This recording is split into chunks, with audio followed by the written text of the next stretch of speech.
भारतीय टीवी ड्रामों की मारूफ अदाकारा दीपिका कक्कड़ ने शोबिस को खैराबाद कहने और अदाकारी तर्क करने की खबरों की तरदीद कर दी। इस टीवी के साथ बातचीत में दीपिका कक्कड़ ने मीडिया को आड़े हाथों लिया और इन तमाम खबरों को झूठा करार दिया, जिसमें दावा किया गया था कि दीपिका शोबिस को अलविदा कह रही हैं। अदाकारा ने इंटरव्यू में कहा, लोगों ने मेरे गुज़िश्ता इंटरव्यू में कहे गए अल्फाज को गलत समझा कि मैंने अदाकारी छोड़ दी है, इसलिए मैं सिर्फ ये वाज़ेह करना चाहूँगी कि ऐसा कुछ नहीं है। दीपिका ने मज़ीद कहा, हो सकता है मैं आइंदा 4 से 5 साल काम ना करूं और ये भी हो सकता है कि इन सालों में मुझे कोई बहुत अच्छा प्रोजेक्ट ऑफ़र हो तो इसके लिए मैं इनकार नहीं करूंगी।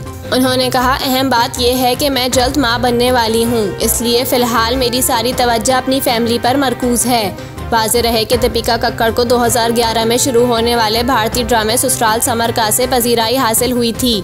वो 2012 में बिग बॉस की फातेह भी करार पाई थीं। अदाकारा 2018 में ससुराल समर का के को स्टार शोएब इब्राहिम से शादी से कबल दायरा इस्लाम में दाखिल हो गई थीं। मुसलमान होने के बाद अदाकारा ने अपना नाम भी दीपिका से फायजा में तब्दील कर लिया था। हाल ही में शोएब इब्राहिम ने अहलिया के हामला होने की खबर दी थी।